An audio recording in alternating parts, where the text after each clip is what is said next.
Good morning, everyone. We're going to teach Bialys tomorrow night, and so I'm just going to quickly record the advanced steps that you need to take if you want to be ready to bake along at home at 7 o'clock on Monday. Again, people should be able to get the recipe from the website where I posted it, the Bialys website. We're going to make one recipe of these now, and I'm just going to show you how to mix the dough. It's going to sit, and then we're going to show you how to roll it, and then go from there. All right, so first off, we want to combine just 4 simple ingredients: flour, water, salt, and yeast. We're going to combine those together, and we're going to mix them first with the paddle. And then once that's going, we're going to use the dough hook to really make it go. You can do the same stuff just by mixing in a bowl. And we're going to measure by weight here, which is better. You'll have the measurements, if you want to do it by volume, you have the measurements on the recipe there. We're going to start with the dry ingredients. So first we need flour. We need 680 grams of flour. Take this to 0, Jared.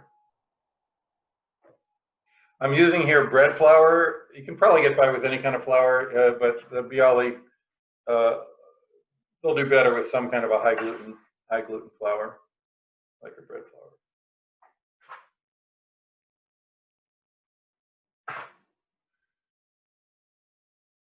Okay, 680 grams of flour. That's going to go in there in a minute.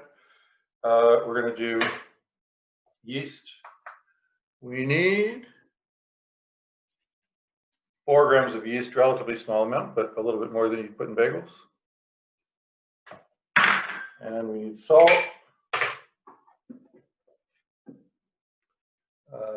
14 grams of salt. Again, if you're doing it by volume, it makes a difference if you're using table salt or kosher salt. I think the recipe calls for table salt, basically. All right, so we're going to take our mixing bowl, put the flour, put the yeast, put the salt, put it on here, and then we'll, like I said, we want to get those ingredients mixed up. We could just do it with a spoon or something, but why? So mix that stuff up for a minute. Meanwhile, water. So this recipe calls for ice water, which I've already created right here. And it calls for, I don't want to put the ice itself in, but it calls for 370 grams of water. So I guess we are going to put the ice.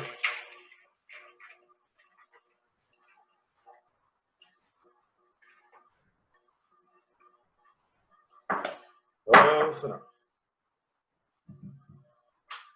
All right, so that's 370 grams of water. The dry ingredients are mixed up, essentially, and now we're going to put the water in and just keep mixing it for a bit with that paddle.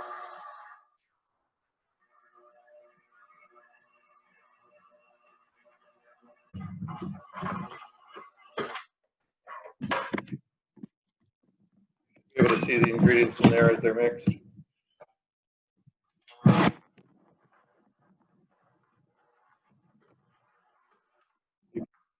So we have the paddle here. We're taking the dough off the paddle.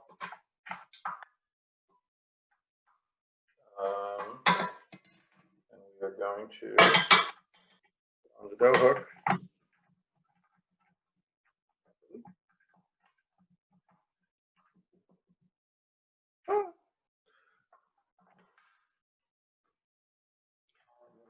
More regularly knead it with the dough hook. Now this dough is not quite as dry as bagel dough. The ratio is, I think, 54% water to flour, but it's pretty dry, so you don't want to go on a very fast speed on the blender, on the mixer. You don't want to go more about like 2 on the KitchenAid. You can hear it sort of straining in there.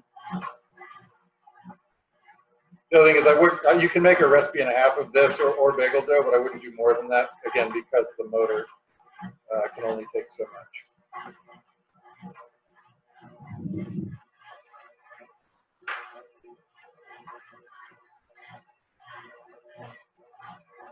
Just going to let it go until the dough comes together.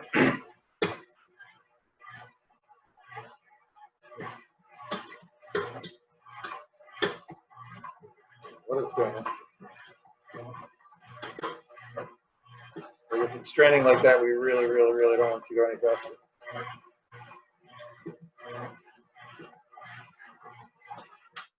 So you can see there's still some pockets of stuff in there, but what we're going to do is zoom back and take the dough out at this point, and we'll finish kneading it by hand. Excuse me, and this is how you would knead the dough if you were doing it by hand. Essentially, be taking it out and doing something like this. If you were mixing it by hand, you would then, mix it with a spoon until it gets to a certain point, but then most of it you're going to do by kneading it. And here, even though I did it in the mixer, there's a lot of clumps. There's various clumps of flour here still. We really want to make it pretty smooth.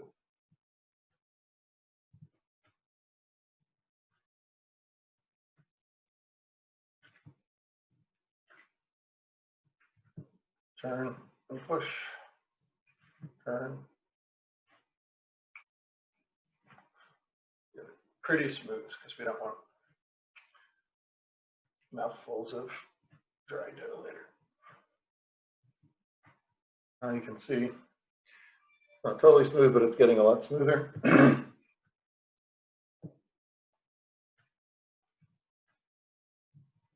of folding over the edge there.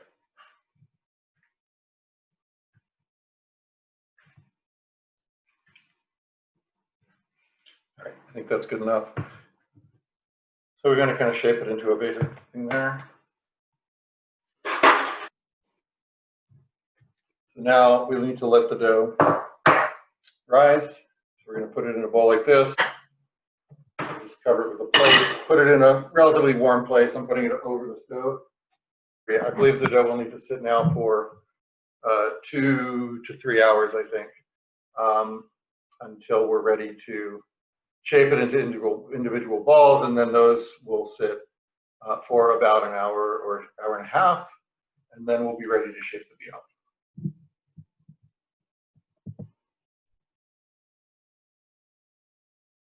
So it's about 3 hours after the last segment.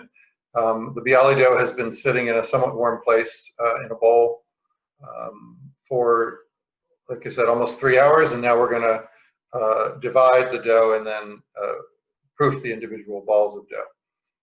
And so this is the activity that I think, given how this dough is, you definitely want to do it at least an hour and a half before you bake, but maybe even as much as 2 hours. You can see, first of all, the dough here. It has increased in size. It's very stretchy, but it did not double in size the way it's supposed to. So now we're going to, like I said, divide the dough. Dump it out on the counter. And as you'll see, it is very smooth. It really doesn't need any flour at all. You shouldn't put any flour on it if you have a surface something like this. And again, we're going to use a scale. We're going to break it, divide it according to the recipe. Probably make them different sizes if you want to. We're going to divide it into shapes that are 85 grams each. So this should create about a dozen of those. That one's a little big. It's 98. That's fine. That's 68.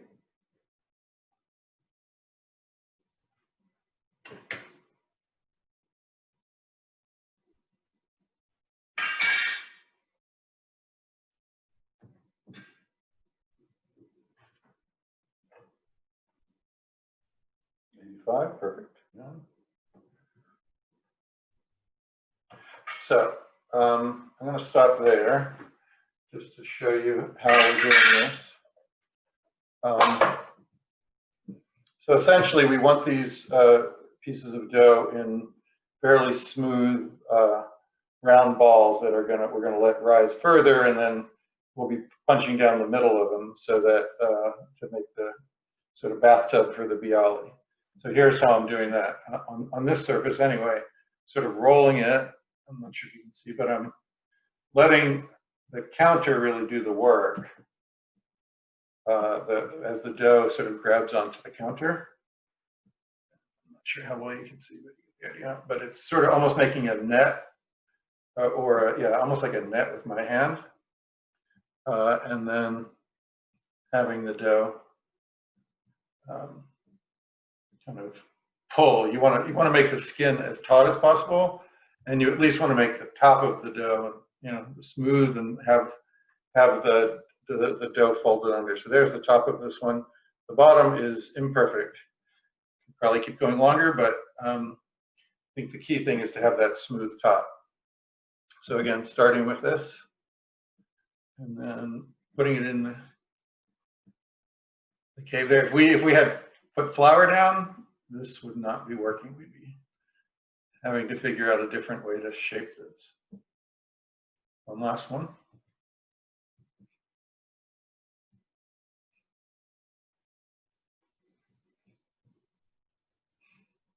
And that's it. So again, this recipe should make a dozen of those.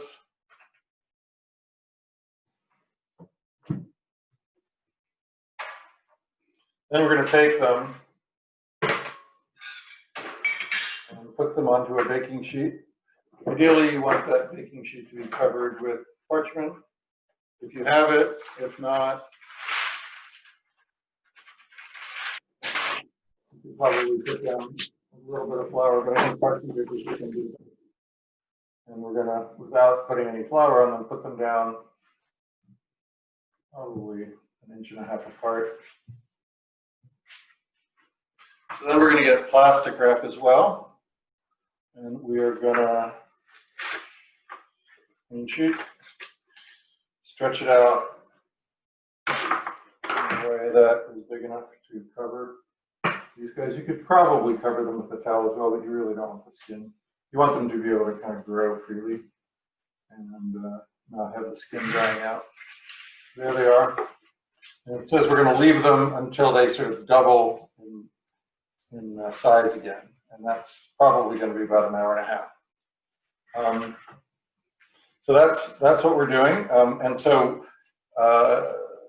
about 1.5 hours before the class, you want to have them in this position. If you make them earlier than that, you can put them in the refrigerator.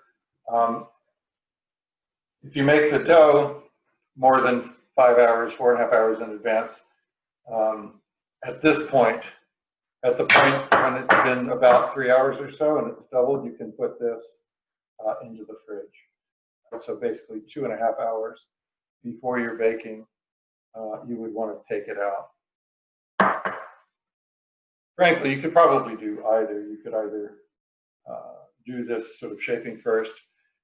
If you do this, ideally you want to probably take it out of the oven. I'm sorry, take it out of the refrigerator. So if you make if you do the pita, you do this.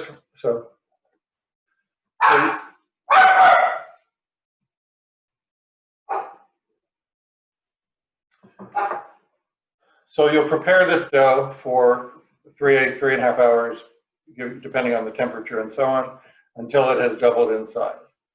And then you have a choice. I'm not sure which is best. If you've done that, for example, the night before, then you probably want to leave it, take it out of the fridge maybe 2.5 hours before you're going to be ready to bake, and do the shaping like this, and then leave these out on the counter. They'll both warm up, and then they'll start doubling in size. You can probably also, if the timing works a lot better for you, make the dough in the morning or maybe the night before, have it do its 3 hours of sitting, then do these guys, roll them out to proof, and then you can put them like this into the fridge. And again, you probably want to take them out 2.5 hours before baking time, so they have time to warm up and to double in size.